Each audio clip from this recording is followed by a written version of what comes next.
जंगल के राजा शेर को अपनी शक्ति पर बड़ा घमंड था। वह स्वयं को सबसे शक्तिमान समझता था, इसलिए जंगल के हर जानवरों पर अपनी धौंस जमाता रहता था।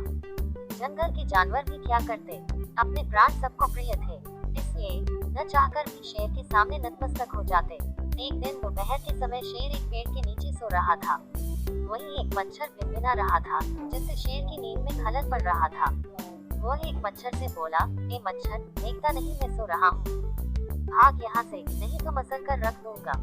मच्छर बोला, क्षमा करें वनराज, मेरे कारण आपकी नींद में व्यवधान उत्पन्न हुआ, किंतु आप मुझे ये बात नम्रता से भी कह सकते हैं, आखिर मैं भी इस धरती का जीव हूँ। अच्छा, तो तू छोटा सा मच्छर मुझसे जुबान लड़ाएगा, और क्या कल कहा मैंने, तुम मच्छर हो ही ऐसे कि कोई भी तुम्हें क्यों मसल दे। मैं तो ये बार बार कहूँगा, क्या बिगाड़ लोगे तुम मेरा। मच्छर को शेर की बात और व्यवहार बहुत बुरा लगा। वह अपने साथी मच्छरों के पास गया और उन्हें सारी बताई।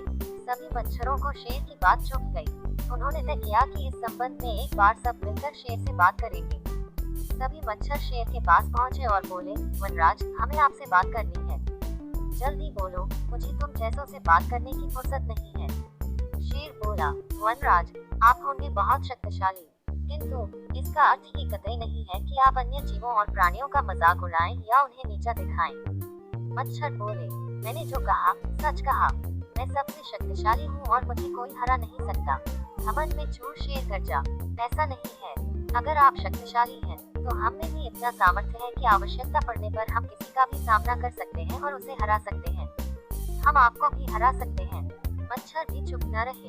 यह सुनकर शेर हंसते हुए बोला, तुम लोग मुझे हराओगे, तुम लोगों की इतनी हिम्मत कि मेरे सामने आकर ये बात कहो। मेरी शक्ति का अंदाजा नहीं है तुम्हें, अन्यथा ऐसा कभी नहीं कहते। अभी भी समय है, भाग जाओ यहाँ से, नहीं तो कोई नहीं बचेगा।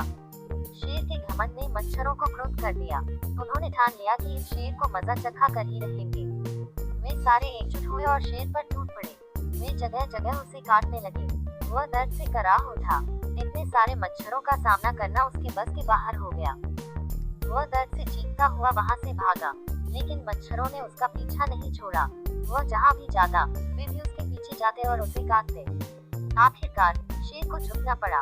उसने हार मान ली। वह मच्छरों के सामने गिड़गिड़ाने गिड़ाने लगा, मुझे बख्श दो, मुझसे गलती हो गई, जो मैंने तुम्हें तुच्छ समझकर तुम्हारा मजाक उड़ाया और तुमसे बुरा व्यवहार किया। आज तुमने मेरा घमंड तोड़ दिया है, अब मैं कभी किसी को नीचा नहीं दिखाऊंगा। मच्छरों ने शेर को सबक सिखा दिया था, इसलिए उन्होंने उसे काटना बंद कर दिया। वे बोले, घमंडी का घमंड कभी न कभी अवश्य टूटता है। आज तुम्हारा टूटा है, घमंड करना छोड़ दो, अन्यथा एक दिन ये तुम्हें ले डूबेगा। और कभी किसी प्राणी को नीचा मत समझो, हर किसी का अपना सामर्थ्य और शक्ति होती है। शेर तौबा करते हुए वहाँ से भाग गया। शिक्षा, घमंडी का सिर नीचा।